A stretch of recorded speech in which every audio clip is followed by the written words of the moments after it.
Brothers శ్రావణ వేడుకలు అన్ని రకాల వస్త్రాలు శ్రావణంలో కూడా ఆషాఢం ధరలకే అమ్మకం.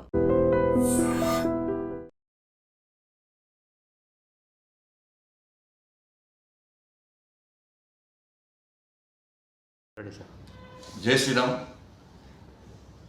ఈరోజు ఢిల్లీలో తెలంగాణ రాష్ట్ర కాంగ్రెస్ పార్టీ ప్రభుత్వం బీసీ రిజర్వేషన్ల కోసం అంటూ ఇవాళ ఆందోళన కార్యక్రమం నిర్వహించడం నిజంగా హాస్యాస్పదం.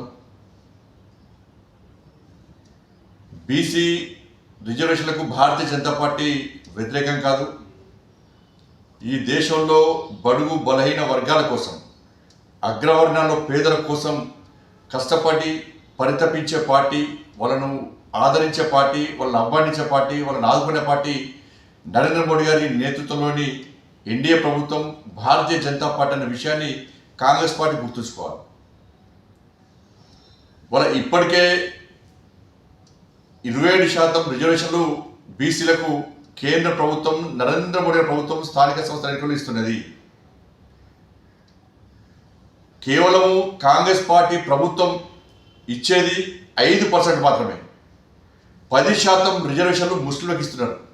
42% రిజర్వేషన్లో 10% ముస్లింలు, 5% మాత్రమే ఇలా బీసీలకు ఇస్తే దీన్ని బీసీ రిజర్వేషన్స్ అంటారా, ముస్లిం రిజర్వేషన్స్ అంటారా? కాంగ్రెస్ పార్టీ స్పష్టం చేయాలి. మీరు ఎన్నికల ముందు కామారెడ్డిలో జరిగిన బహిరంగ సభలో రాహుల్ గాంధీ గారి సమక్షంలో మీరు ప్రకటించిన బీసీ డిక్లరేషన్లో 10% ముస్లింలకు ఇస్తామని చెప్పి మీరు స్పష్టం చేసినారా? ఇవాళ మీరు ఇస్తానది BC reservations. Bharatiya Janata party పూర్తిగా మీకు మద్దతు ఇవ్వడానికి సిద్ధం ఉంది. ఎప్పుడంటే పూర్తి 42% బీసీలకే ఇవ్వాల్సిన బాధ్యత మీ మీద ఉంది. కామారెడ్డిలో మీరు ఇచ్చింది బీసీ డిక్లరేషన్, ముస్లిం డిక్లరేషన్ కాదు. కానీ ఇవాళ మీరు అమలు చేయాలనుకుంటున్నది ముస్లిం డిక్లరేషన్ అమలు చేసే ప్రయత్నం చేస్తున్నారు. అందుకే మీ వెంట బీసీలు వస్తలేరు. తెలంగాణ రాష్ట్రంలో బీసీలు వాస్తవాలు గ్రహించారు. కాంగ్రెస్ పార్టీ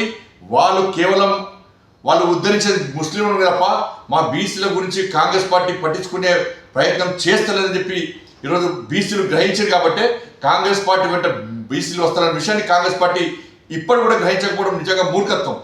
ఇవాళ బీసీలకు మొదటి నుంచి కూడా 50 ఏళ్ళ కాంగ్రెస్ పార్టీ పాలనలో ఏ రోజు ఒక బీసీని ప్రధానమంత్రి చేయలేదు. తెలంగాణ ఉమ్మడి ఆంధ్రప్రదేశ్లో కానీ, తెలంగాణ రాష్ట్రం ఏర్పడ్డాక కానీ ఏ ఒక్కరు కూడా ఇలా బీసీని ముఖ్యమంత్రి చేసే సందర్భాలు లేవు. వాళ్ళ 27 మంది బీసీ ఎంపీలను మంత్రులు చేసిన ఘనత నరేంద్ర మోడీ గారి ప్రభుత్వాన్ని.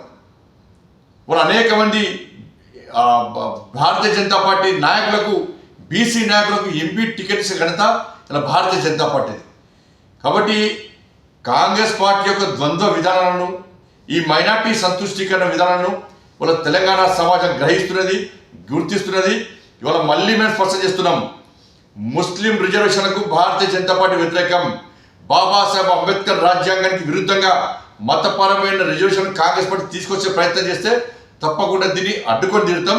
ఇవాళ కాంగ్రెస్ పార్టీ తెలంగాణ రాష్ట్రం దేశానికి ఒక రోల్ మోడల్ అని చెప్తున్నది. ఇవాళ దేశవ్యాప్తంగా కాంగ్రెస్ పార్టీని అడ్డుకునేటువంటి పరిస్థితి దేశంలో ఉత్పన్నం కాబోతున్నది. ఇది ముమ్మాటికి ముస్లిం రిజర్వేషన్ డిక్లరేషన్, బీసీ డిక్లరేషన్ కాదు. బీసీలకు 42% పూర్తి రిజర్వేషన్ ఇవ్వాలని చెప్పి భారతీయ జనతా పార్టీ డిమాండ్ చేస్తా ఉన్నది.